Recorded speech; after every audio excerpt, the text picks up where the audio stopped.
गोव्याच्या ट्रिपला जायचे प्लॅन्स मित्रांसोबतचे बऱ्याचदा कॅन्सलच होतात, पण इथे ह्या चित्रपटामध्ये मामाच्या गोव्याला जाऊया ह्या चित्रपटामध्ये तो प्लॅन सक्सेस झाला, पण त्यामुळेच गोंधळ उडालेला आणि तो काय, हाच हा चित्रपट आहे. चला तर मग ह्याच मामाच्या गोव्याला ह्या चित्रपटाचा रिव्ह्यू करूयात.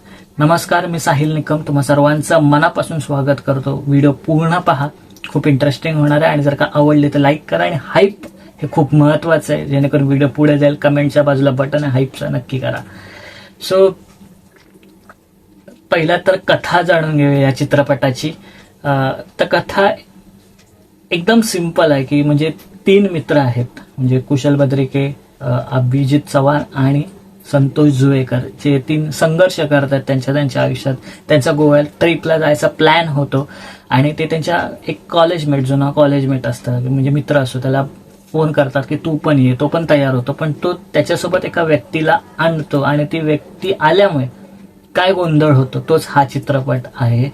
आणि पूर्ण कथा याच्यावरच बेस आहे, म्हणजे मैत्री, गैरसमज आणि कॉमेडी ह्याचं मिश्रण म्हणजे मामाच्या गोव्याला जाऊया हा चित्रपट आहे माझ्या मते तरी. तर ही झाली कथा. अभिनयाबद्दल बोलाल तर सगळ्यात जमेची बाजू म्हणजे ह्या चित्रपटातला कलाकारांचा, ह्या 3 कलाकारांचा अभिनय, म्हणजे अभिजित चव्हाण, संतोष जुवेकर आणि कुशल बद्रिके यांची केमिस्ट्री आहे ती ऑन स्क्रीन पण दिसते आणि त्याच्यामुळे ते कॉमेडी पंचेस वगैरे फुलून आले आहेत आणि म्हणजे लँड होतात जिथे, जे बऱ्याच चित्रपटामध्ये होत नाही. ते माझ्या मते खूप जमेची बाजू या चित्रपटाची. अंकुश चौधरी यांचा पण म्हणजे त्याच्या कॅरेक्टरला घेऊन वेगवेगळे शेड्स आहेत, ते सुंदर त्यांनी निभावलेले आहेत. मकरंद देशपांडे सरांचा एक वेगळा रोल आहे याच्यामध्ये, सो तोही एक इंटरेस्टिंग आणि ट्विस्टफुल रोल आहे, सो तो नाही सांगू शकत. पण सगळ्यांचाच अभिनय छान झालेला आहे.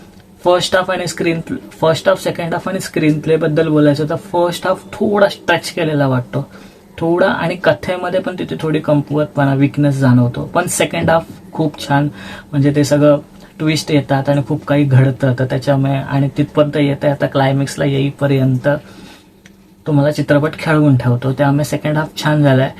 फक्त थोडं स्क्रिप्ट अजून स्ट्रॉंग हवी होती, कथा अजून स्ट्रॉंग हवी होती. पण ऍक्च्युली हा चित्रपट असा आहे की लॉजिक न लावता तुम्ही चित्रपट बघायला लागेल. हा म्हणजे फक्त एक कॉमेडीच्या अँगलने, एक हलका फुलका विनोदी चित्रपट आपण बोलतो ना, तसा जर का पाहायला गेलं तर तुम्हाला हा चित्रपट आवडू शकेल. पण एक लॉजिकच्या अँगलने बघायला गेलं तर तुम्हाला कदाचित थोडी निराशा होऊ शकते.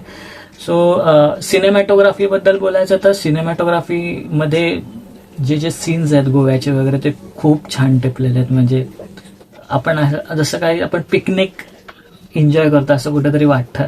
सिनेमॅटोग्राफी खरंच खूप छान झालेली आहे. आणि संगीताबद्दल बोलायचं तर अवधूत गुप्ते यांनी हे संगीत केलंय, पण त्याच्यातही त्यांनी हलकी फुलकीच गाणी ठेवल्या. जसा चित्रपटाचा जो जॉनर आहे की कॉमेडी आणि हलका फुलका वाला, तोच संगीतामध्ये मेंटेन करायचा प्रयत्न केला आणि ओके सॉंग्स आहेत असं म्हणता येईल.